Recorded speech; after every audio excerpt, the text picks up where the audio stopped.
Hola a todos, buenas tardes. Ya estamos en nuestra quinta, penúltima clase del curso Agentes Microbianos, una oportunidad para el desarrollo de sistemas agrícolas sustentables en la región del Maule. Javier Ortiz está a cargo de la clase número 5, Microorganismos endófitos y sus múltiples funciones en beneficio de los cultivos agrícolas. Ella es ingeniera agrónoma y actualmente está cursando el doctorado en Ciencias de la Agronomía en la Universidad de Concepción, Chile, con especialidad en control biológico. Ha investigado el uso de hongos endófitos como antagonista de plagas y enfermedades en hortalizas y frutales, y es parte del Banco de Recursos Genéticos Microbianos, en particular del Laboratorio de Bioprocesos, y forma parte del grupo de investigación en microorganismos endófitos, con su especialidad que es el control de nemátodos con hongos endófitos. Hoy día sí vamos a hacer la presentación de los hongos endófitos con una mirada muy amplia, y por eso su título de las múltiples funciones. Ya, Javiera, solo unos recordatorios. Recuerden escribir sus preguntas y respuestas, sus preguntas en la sección de preguntas y respuestas, no en el chat. Y una vez que termine yo la presentación, con Javiera vamos a quedar disponible para leer las preguntas. Vamos a tratar de contestarlas todas, sin embargo, siempre hay preguntas que quedan medias perdidas entre las preguntas que van apareciendo en el chat. Entonces, como ustedes tienen nuestros correos electrónicos, nos pueden, si no se respondió su consulta, pueden enviarnos un correíto y nosotros le vamos a responder cuál es su inquietud. Tenemos 106 personas, así que vamos a esperar unos minutitos para ver si llegamos a las 110 personas y comenzar ya con la presentación. Mientras, Javiera, si puedes ya proyectar para yo sacar mi proyección. Bueno.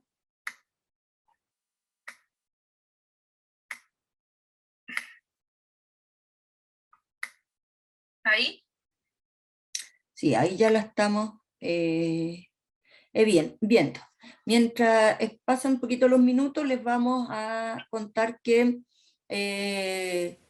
la vez anterior le habíamos dicho que se habían flexibilizado las condiciones para conseguir la certificación.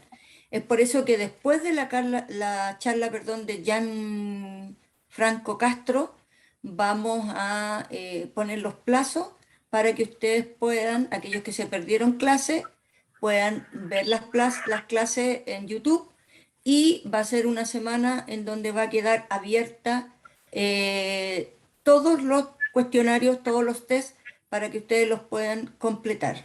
Lo que no pueden hacer es hacerlos dos veces, porque el sistema va a filtrar y se va a quedar con uno.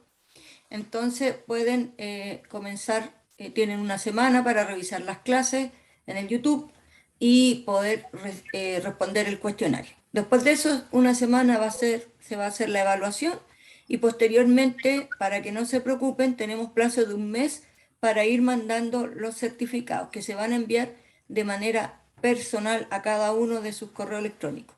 Si después de un mes no les han llegado los certificados, ahí pueden empezar a contactarnos para ver si hay alguna dificultad puntual por las cuales no le esté llegando el certificado. Así que por lo menos ya a todos aquellos que me mandaron justificaciones de que no podían participar en algunas clases porque tenían tope de horario con algunas de sus reuniones, otros andaban en terreno.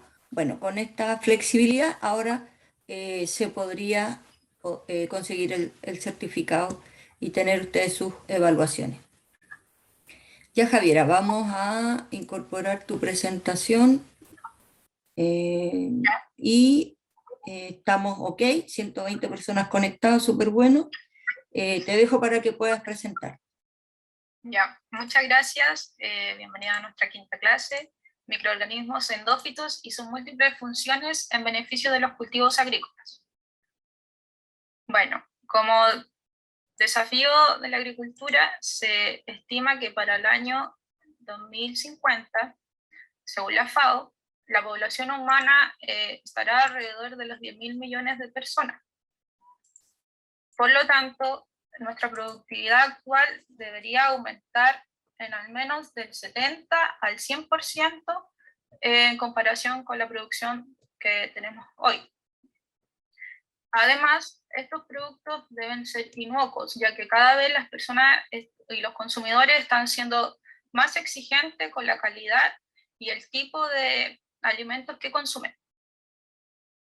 Si agregamos que estamos en el proceso del cambio climático y donde ocurren diversos aumentos de la temperatura, cambios muy bruscos y falta de agua, y donde nuestros sistemas son altamente intensivos, debemos cumplir estos desafíos y además debemos cumplir con los desafíos de un desarrollo sostenible. Y además agregando que como nuestros sistemas productivos a nivel convencional, que es la mayoría de los sistemas que tienen los agricultores hoy en día, debemos lidiar tanto con la pérdida de la diversidad, con la menor cantidad de enemigos naturales y microorganismos que hay en el suelo, donde encontramos una mayor incidencia de plagas y enfermedades, por lo tanto hay un mayor uso de plaguicidas y donde los sistemas son menos resilientes y sustentables.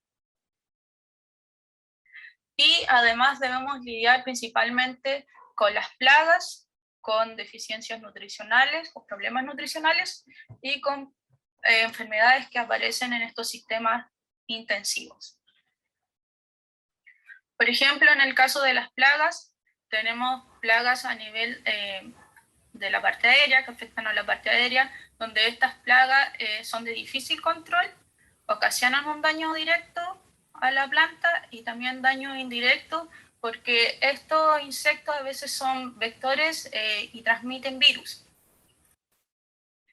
Y además tenemos plagas en ambientes crípticos, donde muchas veces los productos químicos no son capaces de llegar al interior de las raíces y estar en contacto directo con estas plagas. ¿Y qué hacen los agricultores? Aplican más químicos y los cuales son altamente tóxicos.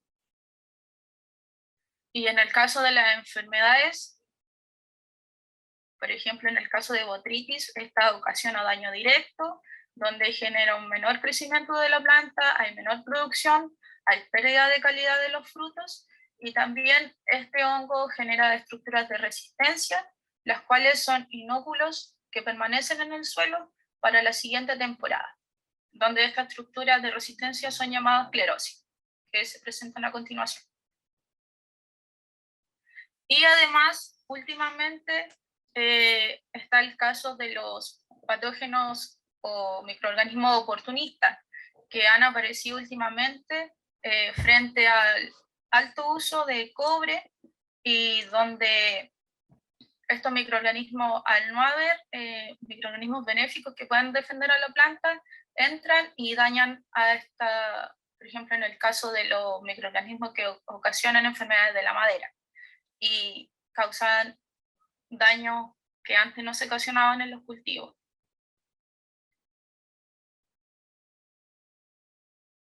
Entonces, nosotros trabajamos en una solución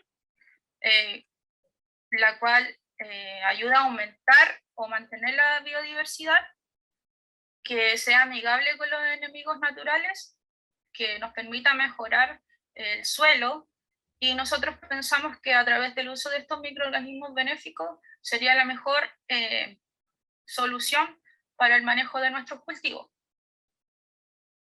Sin embargo, debemos conocer además el microbioma de la planta, ya sea la filósfera, la parte aérea, la rizósfera, la zona que está cercana a la raíz, y la endósfera. Bueno, en la rizósfera principalmente hay microorganismos que ayudan al ciclaje de nutrientes, por ejemplo, microorganismos que ayudan a fijar nitrógeno, a solubilizar fósforo y potasio, entre otros, otros nutrientes, como nos permite la disponibilidad de sideróforos de hierro, y también nos ayudan a la producción de fitohormonas, como el caso de las auxinas. En la filósfera, principalmente, encontramos microorganismos biocontroladores, ya sea para el control de plagas y enfermedades. Y en la endosfera encontramos microorganismos también biocontroladores, por ejemplo, microorganismos que nos ayudan a controlar nematodos, a controlar enfermedades y a controlar insectos, pero además que nos ayudan a los estreses abióticos. Y este es el caso de los microorganismos endófitos, el tema de nuestra presentación de hoy, los cuales son microorganismos que están en el interior de la planta, que no le causan un daño aparente, y los cuales pueden estar localizados ya sea en las hojas, en las raíces o en el tallo, o pueden estar en toda la planta, es decir, actúan a nivel sistémico. Estos microorganismos nos ayudan a resistir frente a plagas y enfermedades, nos ayudan a tolerar ya sean cambios bruscos de temperatura, de humedad relativa y de pH, y también nos ayudan a las deficiencias nutricionales, como mencioné, podrían aportar distintos nutrientes, y además nos ayudan a la promoción del crecimiento de nuestros cultivos. Y donde la característica principal que existe aquí entre el hongo y la planta es una relación simbiótica, es que es favorable para ambos, ya sea para el hongo y para la planta. Y en otros casos, donde la planta sale favorecida, pero el microorganismo no es afectado. Existen microorganismos endófitos, hongos endófitos, que son endófitos obligados, que quiere decir que deben estar en el interior de la planta durante todo su ciclo. Y también tenemos endófitos facultativos, es decir, estos hongos pueden estar durante un tiempo determinado del ciclo y en otro momento pueden actuar como saprófitos estando fuera de la planta. Un caso de hongos endófitos, y que es bien conocido por todos ustedes, es el caso de los hongos entomopatógenos. Hongos que parasitan principalmente insectos. Y a continuación vemos dos géneros altamente conocidos como Beauveria y Metarrhizium, donde ya hay productos que se formulan para el control de insectos, donde aquí la conidia tiene contacto con el insecto, ¿cierto?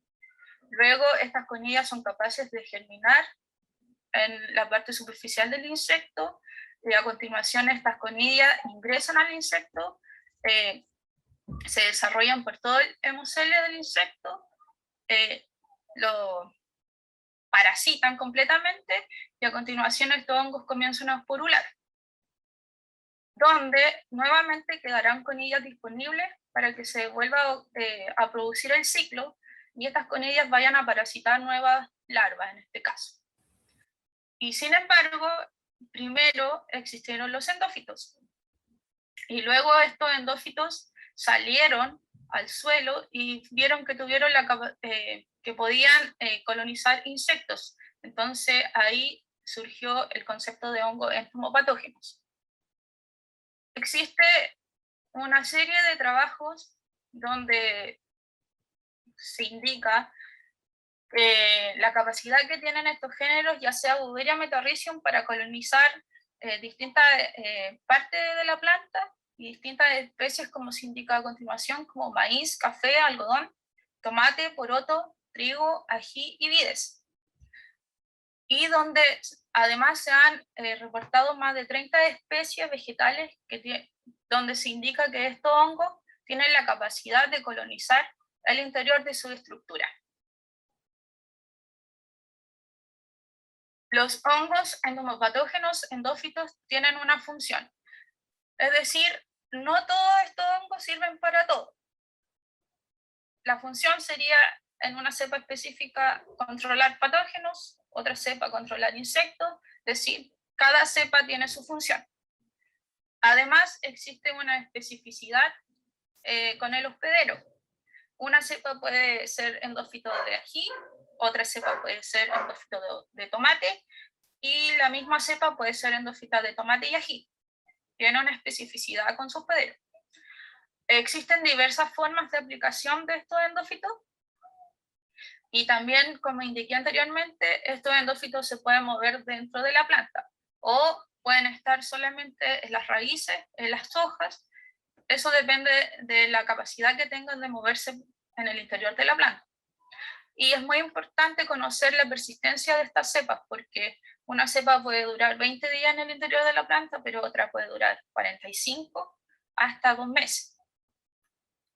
Y es muy importante la interacción que existe entre las plantas con su endófito.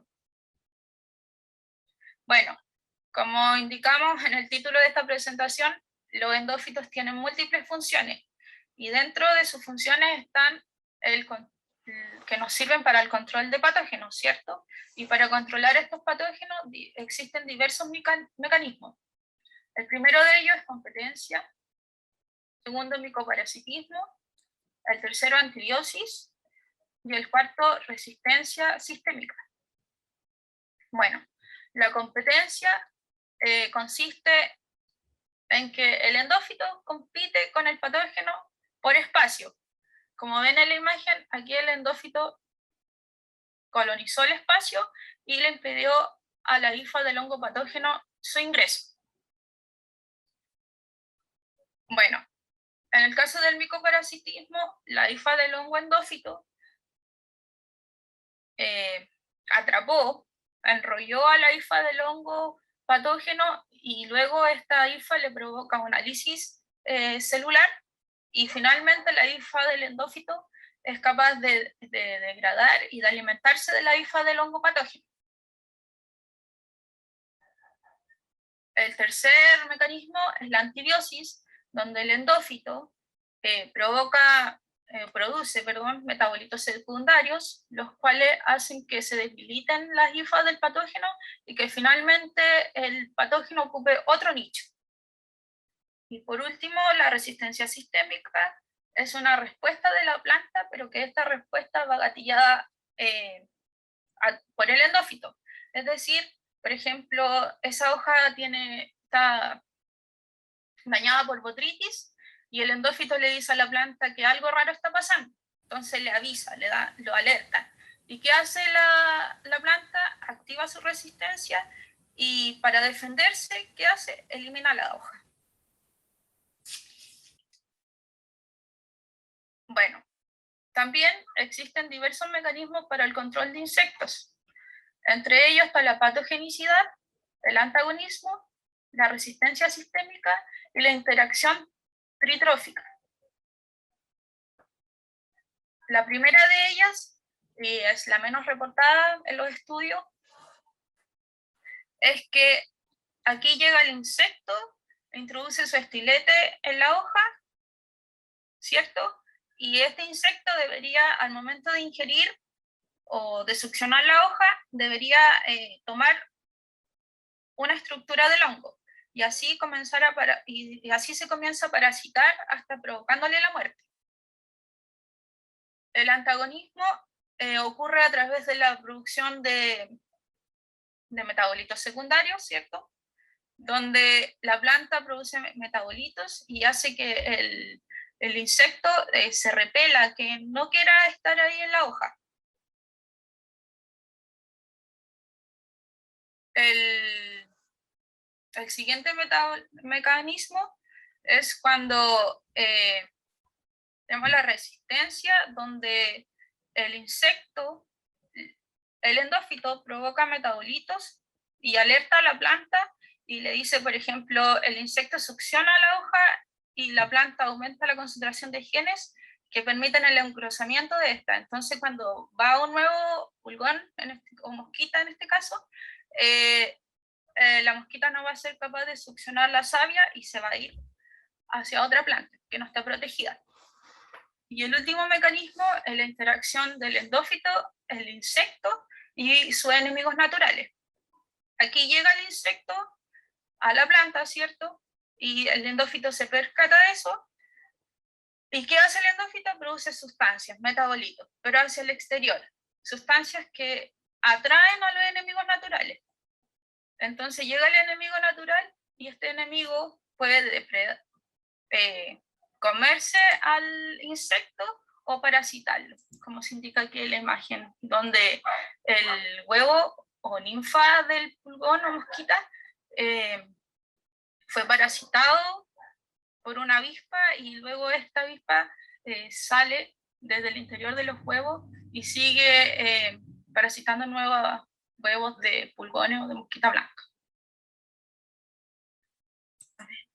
Ahí sí. Y también existen diversos mecanismos para la promoción de crecimiento, donde estos endófitos ayudan a la solubilización de fósforo y potasio, ayudan a aumentar la disponibilidad de nitrógeno, producen sideróforos de hierro y ayudan a la producción de fitohormonas. Y cómo el endófito es capaz de aumentar la disponibilidad de nitrógeno a la planta, que el endófito, a través de su hifa, parasita a un insecto, donde el endófito se alimenta de carbono, y cuando éste vuelve con otra hifa hacia la planta, este endófito le aporta nitrógeno a ella, desde el insecto. Y a continuación dejaré a Lorena para que nos explique los avances y la investigación que nosotros hemos desarrollado en el laboratorio en el ámbito de los hongos endófitos. Gracias, Javiera, por esta clarita la presentación. Bueno, con lo que tú nos muestras, bueno, nos queda como la idea de que estos microorganismos podrían funcionar para varias cosas. Y es un poco lo que queríamos transmitir. Sin embargo, siempre queremos dejar claro que esto depende de cada cepa. No porque un microorganismo sea endófito, eso significa que va a servir para todo lo que nosotros dijimos, sino que los microorganismos tienen que ser evaluados a nivel de cepa y ver qué función cumple. Acá en la presentación que yo les voy a hacer, nosotros pudimos determinar que los microorganismos, a pesar de que cumplen una función específica, también podrían cumplir otras funciones, pero no en esa, digamos, con esa alta efectividad como la primera función que nosotros encontramos. Por ejemplo, nosotros tenemos cepas que pueden controlar muy bien botrytis, pero también pueden controlar la misma cepa, podría disminuir las poblaciones de mosquita blanca, pero en mucho menor cantidad.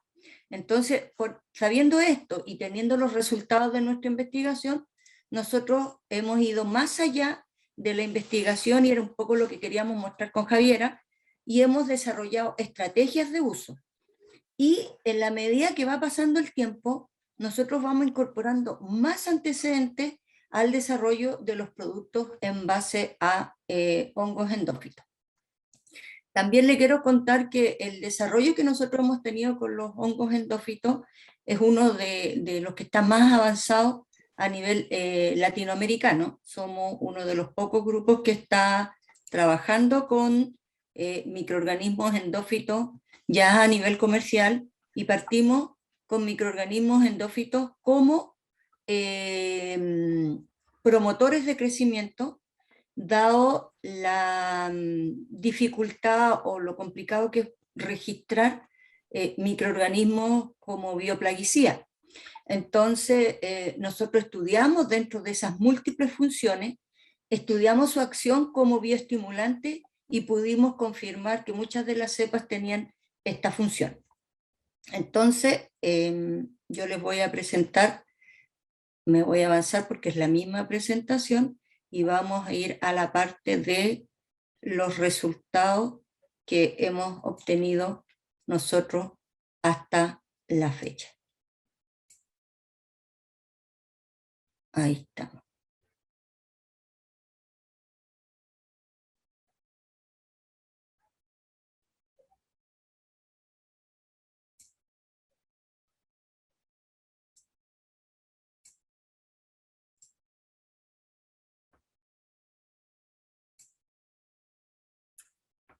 Ahí sí, Javi, ¿se ve bien? Sí, súper bien. Ya, perfecto. Entonces, ahora hay que ver vista del presentador. ¿no está en vista del presentador? Ahí se ve Ahí perfecto. Sí, ya, perfecto. Sí. Entonces, con respecto a los avances, puedo decir que a nivel mundial hay muchos grupos de investigación que están ya trabajando con este tipo de, digamos, entre comillas, tecnología. Un primer grupo fue hace muchos años atrás y trabajó con los hongos endófitos de pasto. Ahí se conocen géneros como Epichoe, Neotepodio, que hacían los neos holandeses, que fueron los que fueron desarrollando más esta tecnología. Ellos se dieron cuenta que cuando las ovejas comían en el pasto, tenían una enfermedad que se llamaba como, tenían espasmos los animales. Entonces empezaron a estudiar y veían que había una alta concentración de estos hongos. ¿Y qué es lo que hicieron ellos? Limpiaron estos pastos de esos hongos endófitos y los bajaron a pequeñas cantidades. Y en pequeñas cantidades descubrieron que estos hongos podían controlar insectos. Entonces, ¿qué es lo que hicieron? Desarrollaron semillas que venían con estos hongos, porque estos Epichoe y Neotepodio son obligados. Entonces ellos llegaron a tener concentraciones tales que les permitió controlar algunos insectos. Y con eso se hicieron mundialmente conocidos, porque exportaron muchas semillas de forrajeras para la producción pecuaria que tenían esta capacidad de que no eran afectadas por los insectos. Eso fue la primera generación, digamos, de los hongos endófitos con explotación comercial. La segunda es la que nosotros les vamos a presentar, donde está el grupo de los hongos entomopatógenos endófitos y el grupo de los hongos endófitos controladores de enfermedades. ¿Y por qué esta es la segunda generación? Porque los géneros de los cuales les vamos a hablar son géneros que ya se comercializan con su función como si fueran epífitos, si actuaran solo. Entonces, esa misma función la mantuvieron y ahora actúan como endófitos. Una de las cosas con las que debemos partir es saber si las cepas que tenemos dentro de las colecciones tienen esta capacidad de colonizar endófitamente las plantas. No todas las cepas son endófitas de los géneros que nosotros les vamos a hablar. Entonces nosotros tomamos 150 cepas de Trichoderma, Boveria bassiana, Metarrhizium spp, porque fueron varios, Paeselomice, Clonostaki, eso fue como el grupo más importante, y probamos si eran endófitos de tomate. Y de esas 150 cepas descubrimos que el 80% era endófito, aproximadamente 100 y algo cepas eran endófitos. Y eso nos llamó enormemente la atención y confirma la teoría de que estos microorganismos que estamos estudiando, antes que se les descubriera una función en los estreses bióticos, eran endófitos. Entonces quisimos ver cuáles de esos 80, 100 y algo eran sistémicos, y también logramos determinar que un gran número de cepas inferior que eran endófitas, pero estas cepas podían moverse de manera sistémica a través de la planta, lo que hacía que estas cepas fueran muy atractivas para el desarrollo de productos, porque nos imaginábamos nosotros que un insecto picando, digamos, o introduciendo su estilote en la hoja, podría ser de que el hongo endófito, independiente de donde estuviera, pudiera actuar con algunos de los mecanismos que se mencionaron en favor de la defensa de la planta. Entonces hicimos una colección, es la primera colección de cepas endófitas que tiene el Banco de Recursos Genéticos Microbianos en Chile, y dejamos estas cepas conservadas en el largo plazo para seguir haciendo investigación, y empezamos a achicar el número de cepas con las que íbamos a obtener potenciales desarrollos, porque necesitábamos enfocarnos en cepas que fueran endófitas de distintas especies. Entonces nosotros trabajamos con un grupo principalmente de Boveria bassiana y trabajamos en Solanaceae. Estamos hablando de tomate, pimiento, ají y también papas. Este es el trabajo, nos vamos a acercar acá, este es el trabajo que realizamos en tomate. Hicimos inoculación de estos microorganismos endófitos en la raíz y también en la parte aérea, y vimos qué parte se colonizaba, pero este ensayo que les estoy mostrando yo, hicimos la inoculación de las cepas endófitos de Boveria bassiana en la semilla. O sea, quisimos como hacer algo similar a lo que hacen los neozelandeses con sus endófitos obligados. Quisimos ver si nosotros inoculamos la semilla, si el hongo era capaz de colonizar la planta. Y en este estudio obtuvimos que de las 10 cepas que evaluamos, las 10 cepas fueron capaces de colonizar la planta de manera sistémica.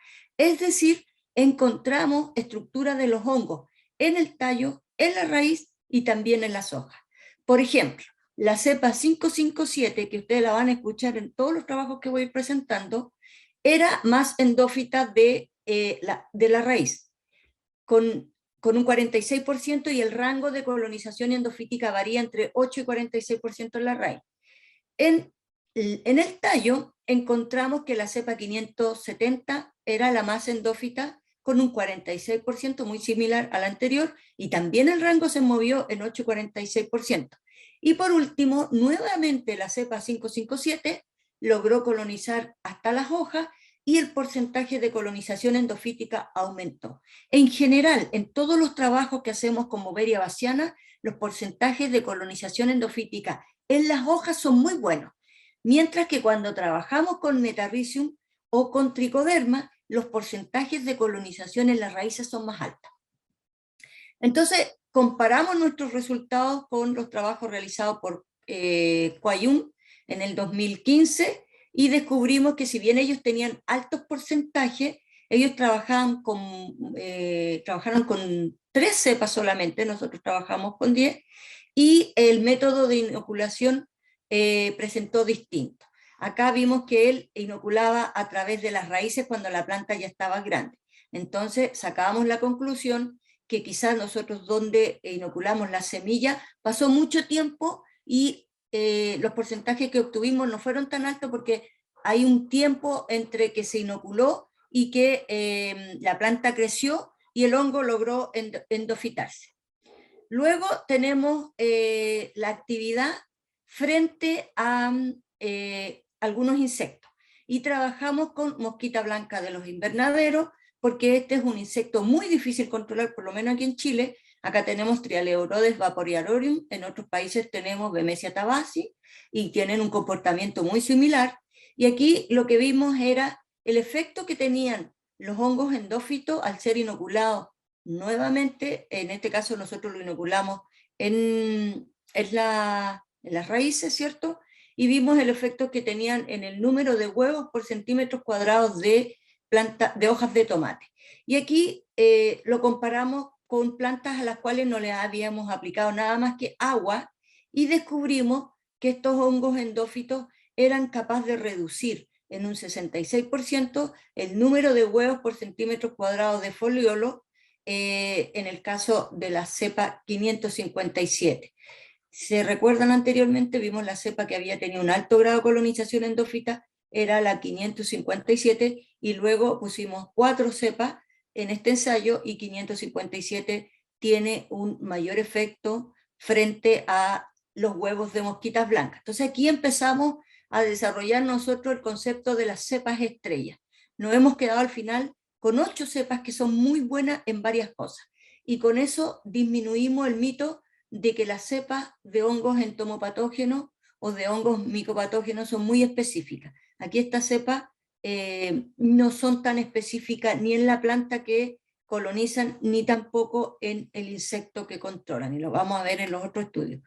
Bueno, también nos comparamos con químicos. Acá se ve en la foto, los puntitos azules son el número de huevos de mosquita blanca, y siempre digo lo mismo, imagínense la cantidad de huevos en un centímetro cuadrado. Y abajo vemos la cantidad de huevos en azul que habían en las hojas de la planta que había sido inoculado con el endófito cepa 557. Pero acá comparamos nosotros también con un químico que es Incejar, que está autorizado en Chile por lo menos para su uso en tomate en manejo integrado de plagas, y logramos reducir de igual manera un 32% el número de huevos por centímetros cuadrados de las plantas que tenían endófito, en comparación con las plantas que habían sido tratadas solamente con el con este químico. Entonces pudimos confirmar que los hongos endófitos que estas cepas de hongos endófitos tienen un efecto frente a mosquita blanca. También lo comparamos en otro estadio que es ninfa y los resultados fueron muy similares. Si comparamos nuevamente con la cepa 557, que es la que tuvo los mejores resultados de disminución de ninfas por centímetros cuadrados de foliolo, esta en comparación con plantas que habían sido tratadas solamente con agua, las mosquitas, o sea, el número de ninfas por centímetro cuadrado de foliolos de mosquita blanca disminuyó. Aquí voy a agrandar la presentación. A ver si me deja. Aquí sí. Disminuyó en un 65% el número de ninfas por centímetro cuadrado de foliolo, y es lo que se ve acá con unas pintitas negras, y si ustedes miran abajo, en las hojas de las plantas que habían sido inoculadas por la cepa 557, hay mucho menos ninfas. Y en comparación con el químico, ahí fue mayor, disminuimos en un 55%. Quiere decir que quizás el químico no tiene tanta incidencia en en ninfas como lo tiene en huevos. De todas maneras, tuvimos excelentes resultados. Y hicimos un último ensayo, y de todas maneras, ahora nosotros estamos haciendo ensayo con otro tipo de insectos, pero como este es un insecto picador chupador, la tendencia fue exactamente la misma, pero acá trabajamos con un insecticida piretroide, o sea, aquí ya lo pusimos a pelear con un insecticida mucho más agresivo, y logramos disminuir en un 66% el número de adultos por centímetro cuadrado de foliolo, y en un 30% en relación a las plantas que habían sido tratadas con el químico. Entonces, si los comparamos con el control, que es tratado solo con agua, es como que un agricultor no hiciera ningún manejo, podemos bajar en un 66%. Y si lo comparamos si es como que el agricultor haya aplicado un químico como un piretroide, disminuyó en un 30%. Entonces, en general, el uso de endófitos en comparación con un tratamiento sin nada, o sea, como que si el agricultor no aplica nada, podemos disminuir áfido entre un 60, digamos 65%. Y si lo comparáramos con la aplicación de algún químico, también tenemos ventajas sobre el químico. Ahora hicimos algo que fue bien innovador, y siempre lo digo, este trabajo nos permitió hacer el primer reporte del control de Botrytis cinerea con Boveria bassiana, que es muy conocido para el control de insectos, no para el control de patógenos. Sin embargo, hay una autora que es Only, abre una gran línea de investigación asociada al control de patógenos con estos hongos entomopatógenos. ¿Y esto por qué? Porque estos hongos tienen una batería muy grande de metabolitos secundarios que tienen acción antifúngica, antibacteriana. Entonces, acá nosotros quisimos evaluar el control de botrytis en tomate. No usamos un control químico, sino que trabajamos solamente con plantas que habían sido inoculadas con agua y con los endófitos, y descubrimos que las plantas que fueron inoculadas ahora con la cepa 644 tenían un 95% menos de la superficie foliar afectada por el patógeno. O sea, esto nos llamó enormemente la atención, porque si ustedes se fijan en la foto que estoy mostrando acá tiene botrytis y se ven amarilla con un alto grado de necrosis, versus a mano derecha la foto que tiene el endófito, el que anduvo mejor, casi no se enfermaron las plantas. Entonces acuñamos el concepto de que estos hongos podrían dar un cierto grado de inmunidad a la planta. También lo evaluamos en ají, y el resultado fue muy similar y mejor. Tuvimos un 97% de disminución de la superficie foliar afectada por el patógeno con la cepa 547. Entonces, estos ensayos los repetimos, se mantuvo la tendencia, y tomamos estas dos cepas y las transformamos en un bioestimulante, ¿ya? Esto está publicado es una revista científica, EASY, y fue el primer reporte. También nosotros publicamos este ensayo que es el control de Fusarium oxysporum, que es un patógeno muy complicado en pimiento, en ají, perdón, y aquí obtuvimos resultados similares. Por ejemplo, las plantas que habían sido tratadas solo con Fusarium tuvieron un alto índice de clorosis en sus hojas, y nosotros logramos disminuir en un 50% esos índices de clorosis cuando tratamos las plantas con estos endófitos. Entonces ahí pudimos confirmar que efectivamente estos hongos endófitos tienen la capacidad de controlar insectos, tienen la capacidad de controlar enfermedades o algunos patógenos. Con eso ya nos fuimos un poco más seguros en la línea de investigación, pensando en que podíamos desarrollar algunos productos. Y para poder confirmar su actividad bioestimulante lo hicimos por la línea de la promoción de crecimiento, y aquí estudiamos los atributos de promoción de crecimiento que podían tener estos hongos, y descubrimos de 5 cepas que evaluamos, ya nos estamos quedando con las mejores cepas, 4 de ellas pudieron solubilizar fósforo. También trabajamos en la producción de sideróforos de fierro, que por lo que vimos en la primera clase, sabemos que es una forma indirecta también de controlar patógenos, y aquí obtuvimos resultados similares. 4 cepas, una distinta a la anterior, ¿cierto?, tienen la capacidad de producir sideróforos de fierro. Y en el caso de Boveria y Metarrhizium y Trichoderma endófita, también medimos la producción de compuestos indólicos, y en este caso las cepas de Boveria bassiana, que son las estrellas que nosotros llamamos, este grupo selecto de 8 cepas, no tienen capacidad de producir ácido indolo acético. Sin embargo, las cepas de Trichoderma, que son parte de un producto que se llama Endomix T1, tienen producción de ácido indolo acético. Eso fue un poco los ensayos que son parte también de una publicación científica en donde se presentaron los resultados del control de mosquita blanca y también los resultados en promoción de crecimiento. Si nosotros nos damos cuenta, en el gráfico de materia seca de la raíz, el control tiene una cantidad de materia seca menor en comparación con la cepa 731, RGM 731, que son las plantas que fueron inoculadas con la cepa 731, presentan una mayor cantidad de materia seca medida en gramos en comparación con el control. Lo mismo, las plantas que fueron inoculadas con la cepa RGM 731 presentan mayor materia seca de la parte aérea medida en gramos que el control. Hay diferencias significativas entre esta cepa, la 731, y el control, pero no hay diferencia significativa con los otros endófitos.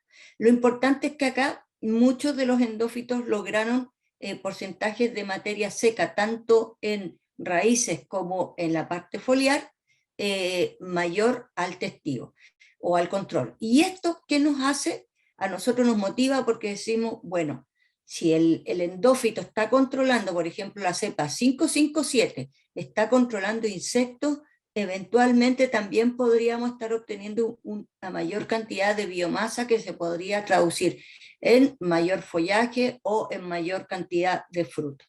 Si vemos las fotos aquí al lado, tenemos a mano derecha las raíces que se obtuvieron del tratamiento con el endófito RGM 731, y a mano izquierda tenemos el control, y las raíces se ven mucho más delgadas y con mucho menor volumen en comparación que las plantas que tenían el endófito.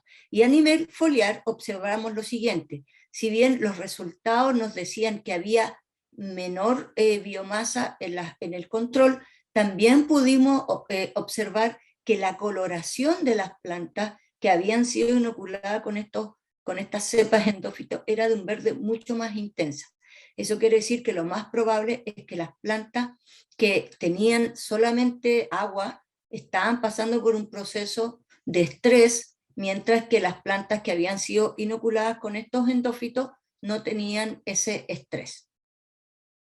Bueno, con los resultados ya a nivel de condiciones controladas y de invernadero y validaciones a nivel de campo con agricultores acá en Chile, lo que hicimos, y de la séptima región, lo que hicimos fue tratar de ver cómo podíamos usarlos, porque eso es todo nuevo. O sea, mucho de esto se repite al uso de otros productos que tienen microorganismos, pero es todo un arte tratar de ver cómo podemos aumentar la eficacia de estos microorganismos en campo, porque muchos de ellos fallan, son muy buenas cepas a nivel de laboratorio, sin embargo, a nivel de campo, estas cepas no son muy buenas, lo que a nosotros nos obliga a desarrollar estrategias tendientes a poder aumentar la eficacia en campo, y eso es lo que estamos trabajando ahora. Entonces, nosotros propusimos que estos microorganismos tienen que ser preventivos, porque cuando evaluamos el control de mosquita blanca, una vez que mosquita ya se había presentado en grandes poblaciones, el nivel de control era muy bajo. Es decir, casi no lo pudimos estimar porque la cantidad de moscas era increíble. Acá casi los agricultores pueden respirar mosquitas blancas en algunos momentos de la temporada, sobre todo en las producciones que van de verano a otoño, ¿ya? Entonces, la intención de uso de estos microorganismos endófitos es principalmente bioestimulante por estas múltiples funciones y aumenta la defensa de las plantas y provocan el crecimiento, desarrollo y fructificación. Entonces, ¿por qué proponemos usarlos de manera preventiva?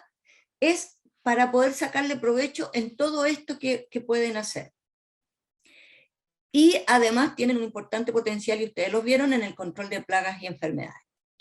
El modo de acción ya nosotros lo mostramos, es sistémico. Seleccionamos las cepas que podían moverse de manera acropétala y basipétala para poder nosotros tener esta posibilidad de que si está en un lugar, por ejemplo, una plaga de ambientes crípticos, una larva que esté comiendo abajo, independiente que nosotros hayamos aplicado el endófito en las hojas, este podría tener un efecto mucho más allá de donde ingresó el endófito a la planta. Entonces, seleccionamos esa cepa. Y luego determinamos la forma de aplicación. La forma de aplicación a la parte aérea tiene o reviste ciertas dificultades y presenta las mismas dificultades que un hongo que actúa de manera epífita, ¿ya? Esos hongos que no son endófitos tienen la dificultad de que necesitan un periodo de condiciones favorables para que puedan germinar y ejercer su acción. En cambio, los endófitos necesitan este mismo periodo de manera favorable mientras germinan. Una vez que germinan, se ingresan a la planta, ¿cierto? Y la planta actúa como un buffer. Tiene sus condiciones reguladas de temperatura, humedad y también de radiación solar, que son muy beneficiarias para los hongos y no se afectan como los hongos que quedaron sobre la superficie. Entonces, las aplicaciones foliares necesitan un cuidado especial. Necesitamos, por ejemplo, que el producto esté formulado, porque los productos formulados llevan protectores UV y algunos coadyuvantes que rompen la tensión superficial de las hojas, de la gota, y permite que los microorganismos se adhieran mejor a ella. También recomendamos aplicar al atardecer o en la mañana, muy temprano en la mañana, ojalá un día que esté nublado o que veamos que el día va a estar nublado, y eso ya lo podemos ver con las tecnologías actuales a través de aplicaciones. Nosotros sabemos cómo va a estar al otro día, sabemos la probabilidad de lluvia y vemos si va a aparecer el sol. ¿Por qué nosotros necesitamos evitar la radiación solar? Porque los rayos UV son los factores que más afectan la viabilidad de los conidios. Entonces, si nosotros aplicamos una cantidad de UFC y hay una alta radiación y las conidias no germinan, disminuimos la eficacia de nuestro producto, ¿ya? También evitamos exponer a estos hongos a temperaturas extremas, ¿ya? O muy bajas o muy altas, y necesitamos para el crecimiento de los microorganismos humedad, ¿ya? Los microorganismos no toleran los ambientes secos. Por lo tanto, nosotros en la tarde o en la mañana hay más humedad que a mediodía normalmente, porque por eso es importante ir mirando estos indicadores hay algunos agricultores ya cuentan con aplicaciones que le va dando online cómo se va comportando estos parámetros en su huerto. Y por último, recomendamos hacer un buen cubrimiento, me voy a retroceder, ¿cierto? Para que aumentemos la probabilidad de que los microorganismos endófitos queden en la filósfera, en las hojas, y no aplicar fungicida entre 7 a 10 días antes o después. Y definitivamente no, y yo les he comentado a algunos que nosotros desarrollamos un semáforo de compatibilidad. Con el color rojo están los fungicidas sistémicos. Simplemente no recomendamos incorporar fungicidas sistémicos si están usando endófitos. Luego tenemos las aplicaciones al suelo, cuyo objetivo es llegar a la raíz y hacer la colonización por las raíces, ¿cierto? Es un ambiente que le gusta más a los microorganismos porque no hay luz, porque hay una buena humedad, eso lo manejan ustedes, y las temperaturas son más bien moderadas. ¿Dónde tenemos que tener cuidado acá? En el invierno, el suelo está muy frío y estos microorganismos crecen a temperatura de 15 grados hacia arriba. Por lo tanto, cuando estamos inoculando en invierno y no hay temperatura, lo único que estamos haciendo es aumentar el reservorio de microorganismos benéficos en el suelo. Cuando ya empiezan a aumentar las temperaturas, estos microorganismos germinan y ahí ya podemos beneficiarnos, ¿cierto?, de sus funciones. En el suelo recomendamos que las aplicaciones también sean formuladas. Por ejemplo, nosotros contamos con una formulación líquida que rompe un poco la tensión superficial y se mueve de manera más uniforme en el perfil del suelo. También solicitamos que apliquen estos productos con suelo húmedo, por lo que yo les comentaba, pero a los microorganismos les gusta la humedad, pero además sirve como vehículo, ¿ya? Si el suelo está húmedo, existe lo que se llama la capilaridad, ¿cierto? Y en la medida que el agua se va moviendo, los microorganismos se van moviendo junto con el agua que ustedes aplicaron, normalmente aplican a través del sistema de riego, humedecen unos minutos con el sistema de riego funcionando solo, luego aplican los microorganismos y posteriormente hacen unos minutos más del sistema para que puedan salir todos los microorganismos que están en el sistema de riego. No hay que aplicar con mucho tiempo de riego por dos cosas. Primero, porque son partículas y las partículas con mucha agua pueden lixiviarse, se van abajo. Y segundo, porque cuando bajan no están las condiciones de temperatura ni tampoco de humedad. Normalmente está más húmedo, hay mucha agua y estos microorganismos son aeróbicos, por lo tanto necesitan oxígeno. Y lo otro es que con las temperaturas muy bajas no tienen las condiciones adecuadas para germinar. Y al igual que en el caso de las aplicaciones foliares, no recomendamos aplicar fungicidas sistémicos y si usan fungicidas de contacto, pueden aplicarlo separados 7 días antes, 7 a 10 días antes o 7 a 10 días después. Y lo que buscamos nosotros es que acá el microorganismo germine en el perfil del suelo, colonice y rápidamente se ponga en contacto con las raíces de la planta.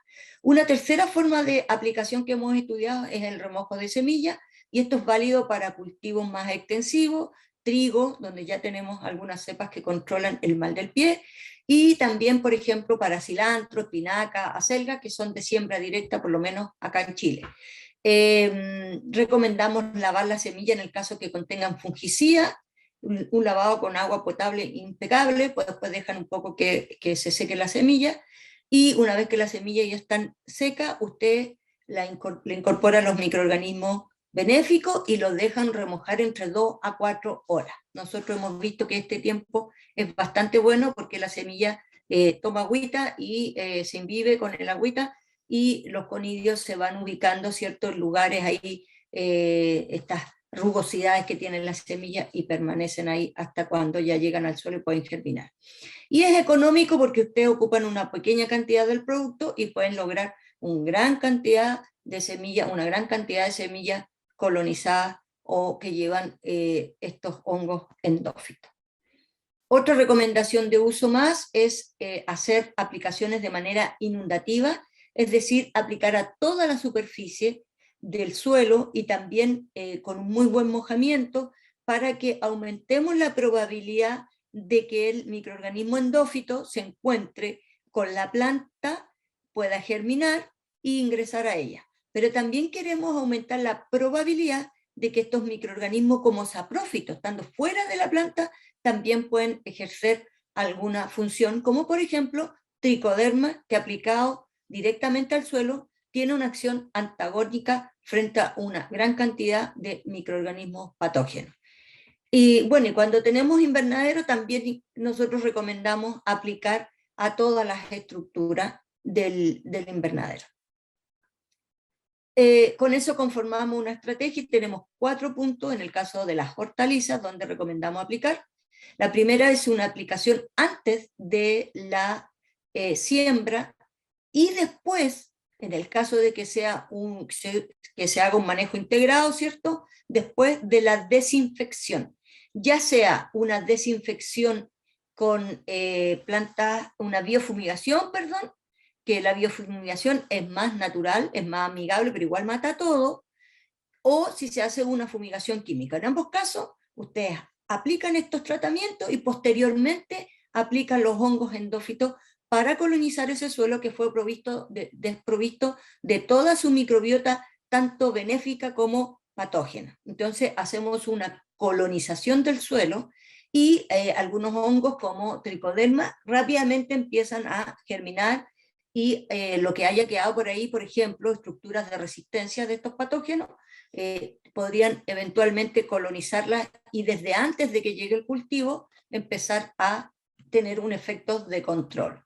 Pero además dejamos el suelo inoculado con estos microorganismos para que si después ustedes trasplantan y no hacen otro tipo de tratamiento, aumenten la probabilidad de que la planta se asocie con estos microorganismos endófitos y logremos sacar beneficios de sus funciones. Entonces recomendamos una aplicación en toda la superficie.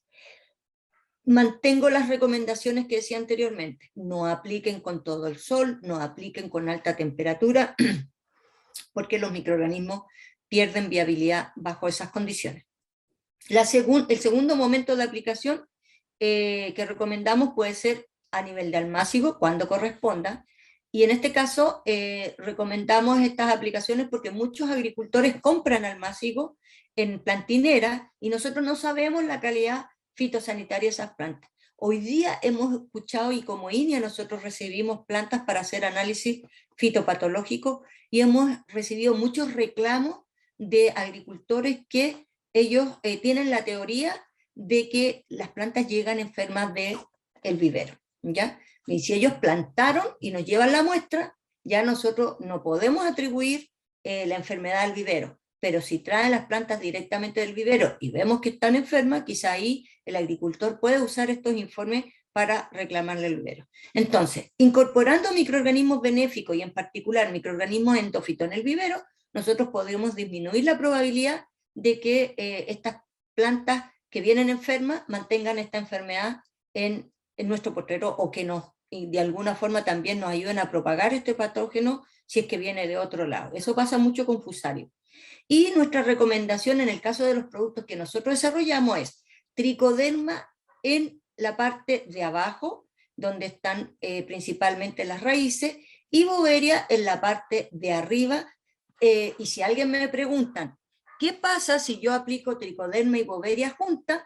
Bueno, tricoderma puede tener un efecto negativo frente a boveria, por lo tanto recomendamos aplicarlas separado. Primero boveria y después tricoderma. Y en el caso de estos almácigos recomendamos que ustedes sumerjan la parte de abajo en tricoderma y después den vuelta a la bandeja o hagan una aspersión foliar con boveria, ¿cierto? Buscamos tener una planta que tenga más microorganismos endófitos y que estos microorganismos colonicen los nichos, ¿ya? ¿Y por qué? Porque en la naturaleza las plantas tienen miles de endófitos, no 1 o 2, sino que miles de endófitos, y todos logran crecer dentro de la planta, ocuparse un nicho y apoyar la planta.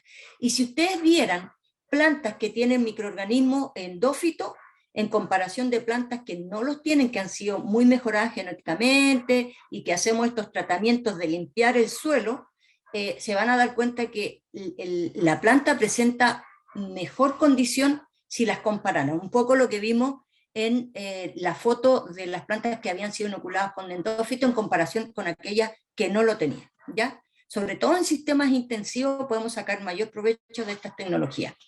Luego, otra forma de aplicación es en el post-trasplante y sobre todo en aquellas plantas que son almácigo, trasplante y en sistemas que usan mulch, ¿cierto? En este caso, acá en Chile se usa mucho el mulch en tomate y usan una técnica que se llama el aterrado. El aterrado normalmente es traer tierra de otro lado y ponerle al cuello la planta para que ese volcán de vapor que se produce bajo el mulch no le haga daño al cuello. Y en este caso lo que hacen es, normalmente están haciendo un compost afuera o una tierra vegetal y traen de eso porque supuestamente es tierrita de mejor calidad. Bueno, normalmente ahí están, se están descomponiendo plantas que tienen patógenos.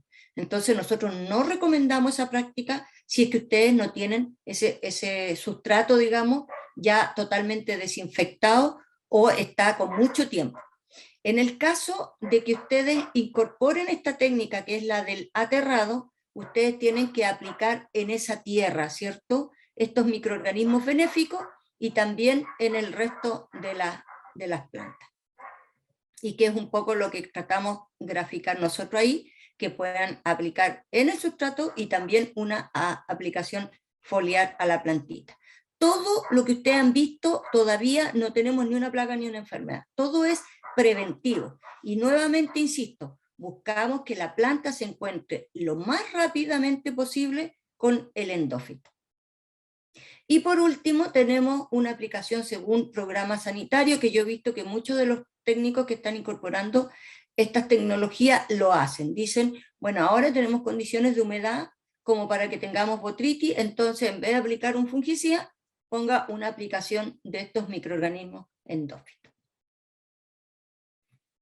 Algunas precauciones de uso, muy rápido, porque nosotros al final casi tenemos una presentación dedicada solamente a las condiciones que debemos dar en las aplicaciones para tener mayor eficacia de estos microorganismos en campo. Estas son solamente algunos, hay que cuidar en el momento de la aplicación, en el traslado y en el almacenamiento, las temperaturas y la luminosidad. No tienen que ser altas porque afecta la viabilidad de los conidios.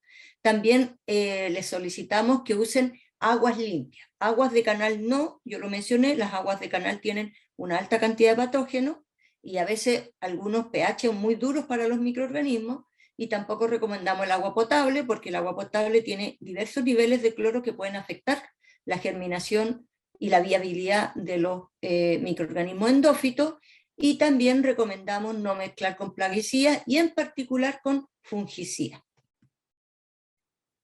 Algunos resultados, los resultados que nosotros obtuvimos son parte de un boletín que todavía no está disponible online, pero prontamente lo va a estar, ¿cierto?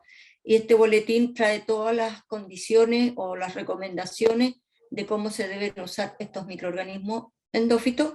Otros resultados de nuestro trabajo es que logramos desarrollar dos formulaciones, una sólida y una líquida, que incorporan aditivos de adherencia, protección UV y estimulación de ingreso del microorganismo a la planta. Incorporamos algunos elicitores que hacen que el microorganismo se estrese y rápidamente ingrese al interior de la planta. Esta formulación también la tenemos para la pequeña agricultura. Desarrollamos un envase o una presentación que nos permite usarlas en bombas de 15 litros de espalda sin necesidad de abrir solo todo el sobre, o todo el envase donde viene una dosis completa. ¿Por qué? Porque los pequeños agricultores normalmente tienen pequeñas superficies.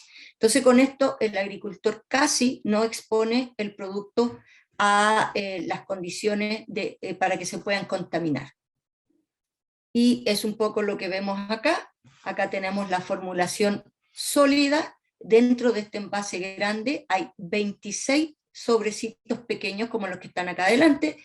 Cada uno de estos sobres pequeños tiene 15 gramos del producto formulado y se usa para 15 litros de agua, ¿ya? Y acá adentro, como les digo, vienen 26 sobres, que es para 1 hectárea.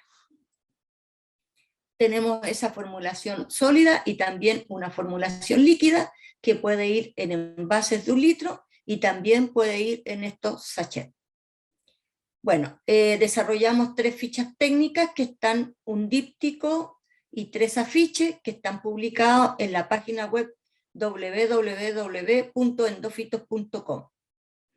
Y hemos elaborado varias publicaciones científicas en revistas ISI y también tenemos publicaciones en diversos capítulos de libros con respecto al uso de estos endófitos, y ahora hay un 4º capítulo de libro que va a llevar también un capítulo asociado a los microorganismos endófitos facultativos. Y también como el grupo escribimos el capítulo de un libro de control biológico a nivel latinoamericano, que es la historia del control biológico en Chile, que próximamente saldrá la versión en español. Bueno, también desarrollamos lo que estamos haciendo con ustedes, organizamos cursos, charlas, así que si alguien trabaja en un Prodesal, trabaja con un grupo de agricultores y nos quiere invitar a dar una charla, nosotros ni un problema, nos contactan por correo electrónico, lo único que nos pide INEA es que sean charlas formales y bien organizadas, porque a nosotros después nos tienen que enviar las listas de asistencia separadas por género, pero eso lo podemos ver nosotros acá, pero de manera online estamos abiertos a realizar charlas. Si es de forma presencial, normalmente ustedes nos tienen que invitar con todo pagado, porque si no está en el marco de un proyecto, nosotros no tenemos financiamiento. Recuerden que no somos una entidad de extensión, somos una entidad de investigación, y nuestros movimientos a terreno se hacen gracias a proyectos, ¿ya? Tenemos cursos, charlas, vamos a ferias, ahí la región del Maule nos invita a muchas ferias, cuando estábamos de manera presencial, y ahora de manera online también participamos en muchas ferias, sacamos notas de prensa, en la revista Tierra Adentro también hemos publicado, así que tenemos harta información. También tenemos unos videos en la página web donde explican los mecanismos que Javiera les explicó de manera muy gráfica, con una animación en 3D, en la cual ustedes pueden entender un poco de mejor manera lo que nosotros estamos investigando. Así que muchas gracias por su atención, y cualquier cosita vamos a estar ahora respondiendo las dudas, y como somos los anfitriones, queda abierto para que ustedes también puedan de alguna forma mantener el contacto y hacernos consultas en el caso que las tengan. Vamos, Javiera, vamos a ver si pudiste revisar el chat y si hay consultas. Sí, hay varias consultas. Ya. Bueno, la primera consulta es: ¿cuáles son los mecanismos de biocontrol de los hongos entomopatógenos? A ver, los hongos entomopatógenos solo presentan un mecanismo que es de manera directa, a través de su conidio, que es la patogenicidad. Son entomopatógenos porque ocasionan enfermedades y hasta la muerte. Cuando el microorganismo, como lo vimos con Javiera, para que funcione, tiene que tomar contacto directo con el insecto. De otra forma, no funciona, ¿ya? Y al entrar en contacto directo, ya sea porque hay una ingestión, digamos, feroz, que es por la boca, que es la menos patógena, versus a que cayera sobre el insecto, ahí pueden ocurrir 2 cosas: que el insecto se enferma y tiene menos tasas de reproducción, menos tasas de alimentación, entonces lo dejamos más vulnerable, o el insecto definitivamente muere. Pero como entomopatógeno solo presenta un mecanismo, ¿ya? Recuerden que si hay personas que han sacado metabolitos de estos hongos entomopatógenos y comercializan solamente los metabolitos, estos son considerados como productos químicos, igual que un producto químico que no es de origen microbiano. Entonces sería solo un mecanismo. Como endófito, Javiera, ¿cuántos mecanismos presentan? En insectos, 4. Ajá. Y en general, 12.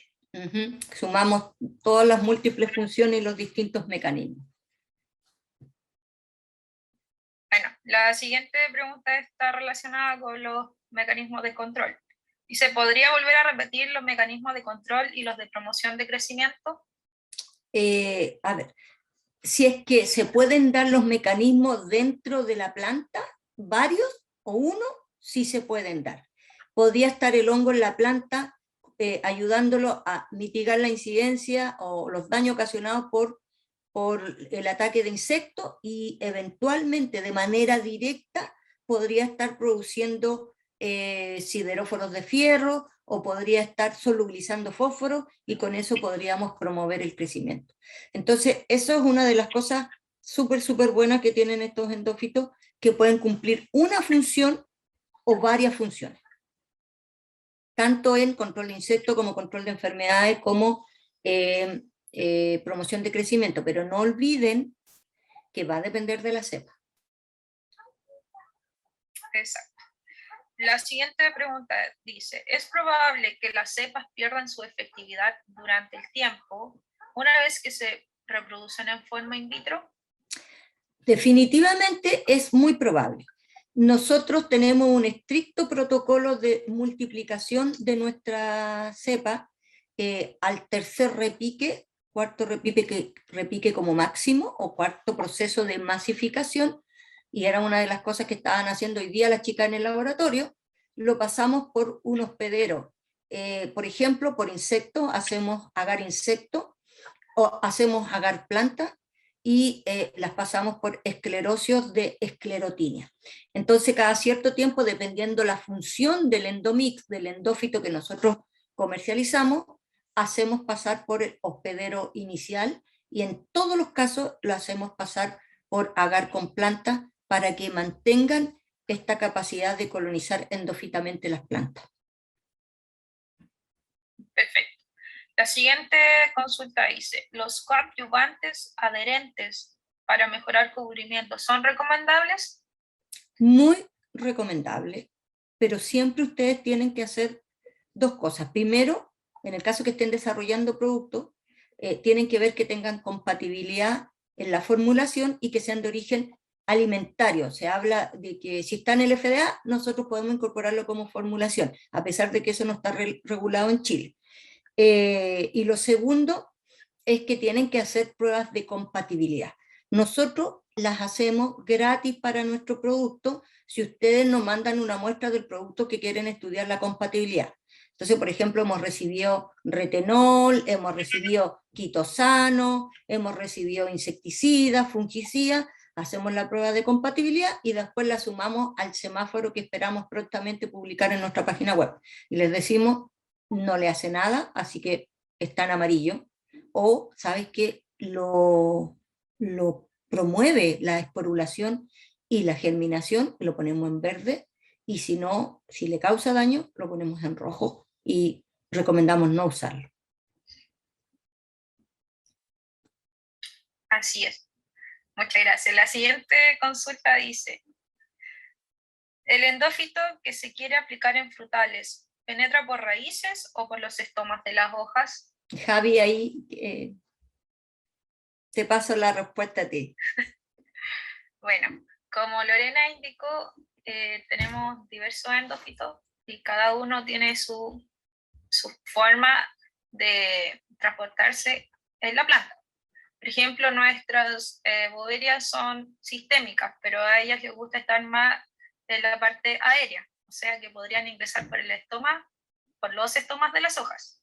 En cambio, el endomix T1 son tricodermas, y las tricodermas les gusta estar más en la zona de las raíces.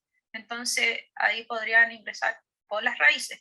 Y como Lorena indicó, nosotros tenemos una estrategia de uso donde mencionó que las tricodermas netamente las usamos en el suelo y las boberias las utilizamos a través de aspersiones foliares. Sí. Y además, cada producto tiene una función, como les mencionamos. Entonces va a depender netamente para qué las queremos utilizar. Eso es lo muy importante. Claro, lo importante también agregar, Javier, es que los que colonizan la parte aérea no solamente pueden ingresar por los estomas, también pueden ingresar directamente sin que hayan abertura, y lo hacen con un mecanismo similar al que hace el hongo entomopatógeno. Es decir, cae el conidio, se dan las condiciones, germina, se produce un apresorio que es como un sopapo, ese apresorio hace una fuerza mecánica, digamos, física, y posteriormente las enzimas hidrolíticas empiezan a funcionar ahí, el hongo produce esas enzimas y logran degradar la pared junto con la fuerza mecánica de manera más rápida e ingresan a la hoja. Entonces, esa es la ventaja que tienen también estos microorganismos. Muy bien, la siguiente consulta dice, ¿puedo inocular los hongos endófitos en compost para luego aplicar este inoculado en el cultivo? Sí, no me recuerdo si fue con este grupo o con otro grupo que me hicieron una pregunta muy similar, y la encuentro una excelente pregunta porque ya se están imaginando formas de aplicar y también de multiplicar. Hay un cuidado que tienen que tener, porque cuando hacen compost hay una fase termófila que es alta, que es cerca de los 60 grados. A los 60 grados casi los hongos no crecen. En esa fase logran sobrevivir principalmente las bacterias termófilas, como algunos bacilos y algunas actinobacterias.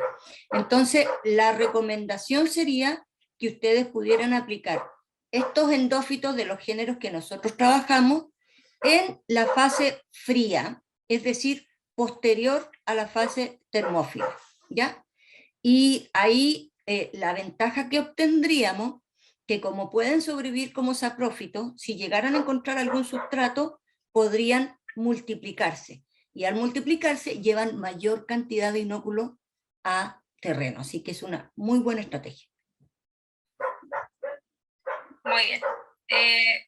José Benavente nos hace una consulta. ¿Ustedes qué recomiendan aplicar? ¿Productos sólidos o de formulación líquida? Hay una diferencia.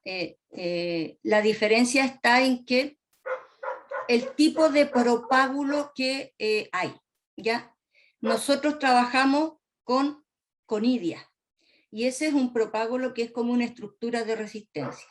Las conidias se producen sobre un medio sólido principalmente, no, solo por un medio sólido, y la formulación de estas conidias puede ser líquida o sólida. En esas condiciones, cualquiera de las dos formulaciones que incorporen coadyuvante, que incorporen protector UV, son igual de eficaces. ¿Ya? Entonces, yo hago la diferencia. Si cuando lo vemos como vehículos de conidia, tanto la líquida como la sólida pueden ser igual de eficaz, ¿ya? No hay problema. ¿Dónde empiezan las diferencias? Cuando se comercializa un producto líquido cuyo ingrediente activo es estos hongos, pero vienen en forma de fragmomicelio o blastospora. En esos casos, yo no recomiendo mucho estos productos porque son muy sensibles a las condiciones ambientales, muy sensibles. Por lo tanto, la probabilidad de que puedan tolerar estas condiciones ambientales mientras están esperando ingresar a la planta es mucho más baja que si trabajaran con conidia. Quiero hacer también otra diferencia. En el caso de polvos que contengan conidio y que no se disuelvan en agua, sino que vayan directamente a campo, va a depender el objetivo, porque normalmente nosotros ponemos una cantidad de UFC por hectárea, y al trabajar de esa forma es muy poquito. En el caso de los productos nuestros son alrededor de 15 o 20 gramos de conidia. Imagínense la cantidad de polvo que tenemos que poner para que lo puedan aplicar por estos trompos y quede bien homogéneo en el campo. Es muy complicado, pero si hay alguna empresa que lo hace bien. Primero nos dice, hola, buenas tardes. Primero que nada, agradecer por la buena charla, y es por ello que me ha surgido una duda. Cuando se habla de agua limpia, que no venga de un canal ni agua potable, ¿a qué se refiere? ¿O cómo se podría obtener el agua limpia? ¿Mediante un filtro o hay otra manera? A ver, nosotros tenemos que, en el caso de que estemos tratando de trabajar en sistemas más sostenibles, el agua es un problema desde el punto de vista de lo que nos implica para los cultivos, pero también por estos vectores, que actúan como vectores para ciertas cosas. El uso del filtro es adecuado. Sin embargo, el uso de filtro que se usa para partículas no es adecuado para microorganismos. Por lo tanto, tenemos probabilidad, ¿cierto?, de que puedan llegar al campo estos microorganismos igual.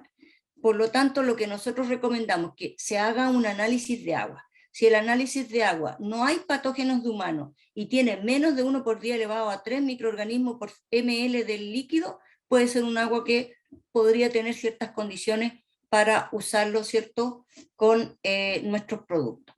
Es muy importante el agua. Y si ustedes quisieran hacer filtros, nosotros con Javiera tuvimos una experiencia con agricultores de la región del Maule donde usan biofiltros. Recepcionan el agua de los canales en unas como piletas, digamos, o tranques, ponen plantas y el resultado es un agua muy limpia. Y ellos lo hicieron justamente porque regaban con agua canal que tenía una alta cantidad de patógenos.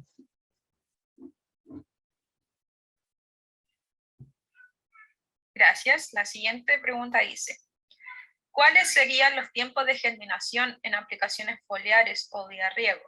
¿Y qué factor ambiental es el más determinante en estos tiempos? Mira, también muy buena pregunta. ¿Por qué? Si las condiciones ambientales son favorables, estamos hablando de 20 a 25 grados, humedad sobre el 60% y radiación solar en nuestro semáforo de radiación moderada baja, nuestras conidias, que hemos visto de otros y no tienen el mismo comportamiento, porque en el laboratorio donde nosotros trabajamos también hacemos análisis de calidad de bioinsumo y nos llegan de varias empresas. En el caso de nuestras conidias pueden germinar a partir de las 16 horas hasta las 48 horas, pero casi todas se concentran en las 24 horas. Entonces, en condiciones ideales, temperatura media de 20 a 25 hasta 28 grados, humedad sobre el 60% y hasta el 100%, y radiación de moderada a baja, 24 horas pueden germinar, ¿ya? Eso es con respecto a la germinación. Pero si ahora nuestras mismas cepas son sometidas a temperaturas de menos de 15 grados, quizás se pueden demorar hasta 10 días en germinar. O sea, las conidias como estructura de resistencia van a esperar las condiciones ambientales adecuadas para germinar. En el caso del frío, esperan. En el caso de la humedad, esperan. Si es que están todavía como conidias. En el caso de la radiación solar, no esperan. Se echan a perder. Gracias. La siguiente consulta es de María Segovia. Dice, ¿estos microorganismos son compatibles con labores culturales? ¿Qué precauciones hay que tener? Gracias por la presentación. Sí son compatibles con labores culturales. Por ejemplo, con toda la rotación cultural es muy buena que usted aplique microorganismos benéficos porque van mejorando la microbiota del suelo y en la medida que vayan poniendo cultivos diversos son ciertos grupos de microorganismos los que van a ir ahí dominando, pero los nuestros se mantienen de manera saprófito. Con la solarización no es compatible, ni con la biofumigación, porque mata todo lo bueno y lo malo de una manera más amigable, pero al final termina matando estas poblaciones. Entonces, mi recomendación es que hay que ver caso a caso qué tipo de manejo. Si los manejos están orientados a disminuir la carga de patógenos y ustedes ya tienen los microorganismos benéficos inoculados, lo más probable es que esos manejos vayan a afectar a los microorganismos benéficos. Pero, por ejemplo, una cosa que a mí me gusta mucho, que veo que tiene muy buen resultado, es el uso de mallas antiáfidos como barrera para los áfidos en el control de mosquita blanca. En el caso de los invernaderos, afuera no se puede hacer, pero también es una medida que se puede utilizar en los invernaderos y que ayuda bastante a sacarle provecho a los hongos endófitos más por el lado de la promoción del crecimiento, de estar dándole esta resistencia a este estrés biótico que son los áfidos en general. Muchas gracias, Lore. Hay un comentario que me causa un poco de risa, lo voy a leer. Dice, son muy famosas, felicidades, es mucho trabajo. Dice la siguiente consulta. ¿Tienen estudios o experiencias con otros productos comerciales en base a endófitos? ¿Qué resultados han visto? Cero, porque productos comerciales en base a endófitos, por lo menos latinoamericanos, yo desconozco que hayan, y siempre estoy revisando y participo en webinars en otros países, y soy parte del IOBC, que les vamos a hablar de eso en la última clase, del IOBC, que es la Organización Internacional de Control Biológico, donde hay muchos profesionales, y de todo lo que hemos visto, por lo menos a nivel de la sección neotropical, que es latinoamericana, no hay experiencias comerciales. Estamos trabajando de manera colaborativa con Paraguay y con República Dominicana en el desarrollo de estas tecnologías, pero ellos todavía no tienen productos comerciales, así que no. Si en el laboratorio nuestro hemos evaluado otros productos, aunque no sean endófitos, no, porque en el laboratorio nosotros, a no ser que alguien nos pague una evaluación, pero lo que nosotros hacemos es calidad de bioinsumo, es decir, si hay un bioinsumo en base a microorganismos, nosotros tenemos una tarifa para determinar viabilidad, pureza y UFC. Creo que es la última pregunta, netamente sobre los endomix. Y dice, quisiera saber cuál es la distribución de los productos y cuál es su valor más o menos. Fíjense que ahí me queda una reflexión. La reflexión es, cada vez que nosotros como institución hacíamos charlas con respecto a los productos biológicos, siempre se nos criticaba que no habíamos llegado a un producto comercial y que el agricultor no sabía dónde ubicarlo, y que una vez me tocó estar en una charla donde decía, el mismo agricultor levantó la mano y dijo, ¿para qué nos vienen a contar de esto si después nosotros no encontramos los productos en el mercado? Hoy en día esa situación cambió, hay mucha oferta de productos biológicos, y en particular la nuestra todavía está a nivel de comercialización por parte de líneas. Nosotros no tenemos distribuidores porque está muy reciente, estamos en conversaciones con varias empresas, pero hemos querido mantener la comercialización como línea.